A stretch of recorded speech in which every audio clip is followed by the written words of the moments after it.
All right, everyone. We start off today, of course, with continuing coverage of the Joe Biden / Democratic Party meltdown, but I just wanted to take credit for one thing. A few hours before Obama's non-endorsement of Kamala Harris, it was rather funny. I made a video and I said, I think that there's Obama-Clinton palace intrigue going on. They genuinely don't like each other, and the Democrats are splitting into multiple factions. The idea is that the Obama had come out, and they had said, well, Joe, you need to rethink this. Maybe you need to rethink whether you're capable of being reelected. The answer, of course, is effectively no. And now he's dropped out. He's not going to be running. And Kamala looks like the heir apparent.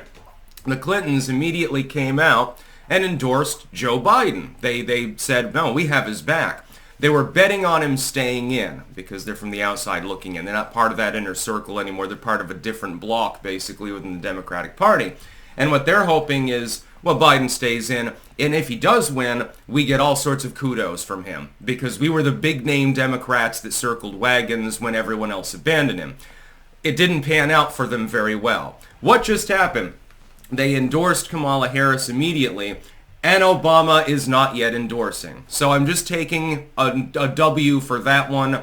There is palace intrigue going on, and it has to do with the ego of the Clintons more than anything else. That didn't pan out quite so well. Without Obama aboard, by the way, I'm sorry, but Kamala Harris is going to have one hell of a fucking problem. The Obamas do not like to be slighted. After spending 8 years in the White House being belittled behind their backs for racial reasons by all the white liberals, they've got an axe to grind. Sort of like Hillary Clinton has an axe to grind. It's interesting how these two factions suddenly appear. It's very predictable. So yes, I'm taking a win on that one. My prediction was correct. But it's literally Joever. The biggest news, of course, is that the sitting president of the United States has decided not to seek re-election. There are now open questions being asked, including by some liberals, hey, if you can't run because, you know, you've decided not to, you're unfit for the office, you're tired, whatever, why are you still in the White House at all? Why is it that you haven't passed the torch to Kamala and made her an incumbent? Because it would give her a boost. If Joe Biden resigns, nobody's going to challenge her in a primary. But now you've got some Democrats saying, hey, there should be an open primary process.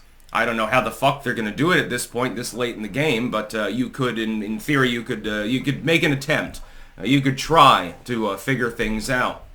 I think in the end, Kamala is likely to be the one running because she's got the backing of the Black Caucus, the Hispanic Caucus, the Progressive Caucus. Aren't those three groups of people the Democrats desperately need lots of votes from in order to have any chance of winning an election? Yes. Is Kamala Harris both black and female?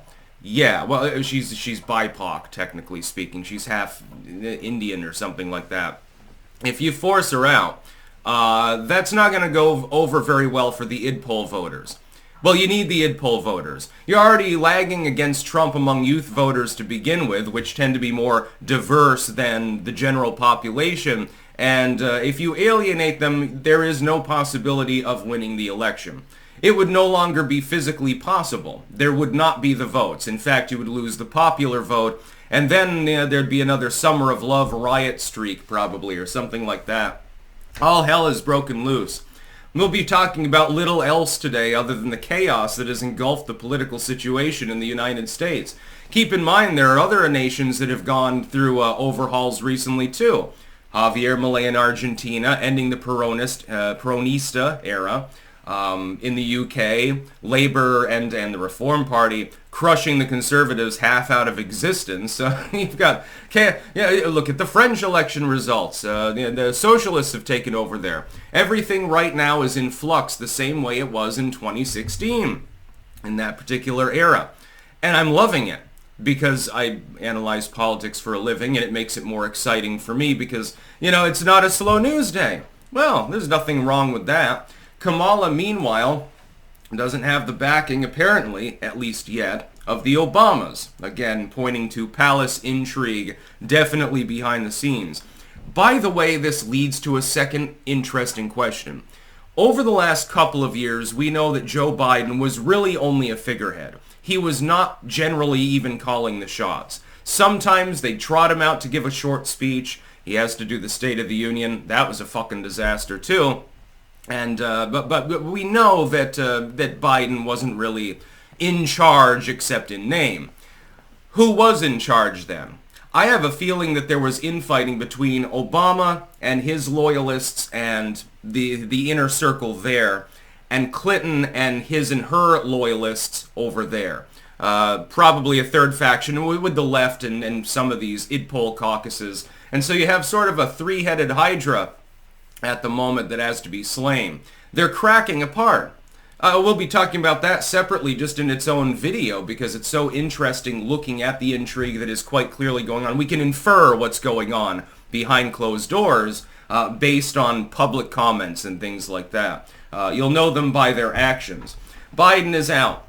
He cannot be reelected because he's not seeking reelection. This was one of the three possibilities that I've mentioned previously. Of course, it was possible he was going to run. I genuinely think he wanted to. I genuinely do believe his family members when they say, we were totally behind him, etc., etc. No, I believe that. I think they're actually telling the truth for once. Yeah, I believe that. But I think there was simply too much pressure. And finally, they got approached by probably Schumer and Pelosi jointly and maybe the head of the DNC. They show up at the White House and like, Joe, clearly this is not going to work. We know we're probably fucked anyway. We're probably not going to win the presidential election. Let somebody else run, though. We jettison the executive branch, but we can save the down ballot. This is all about Congress now.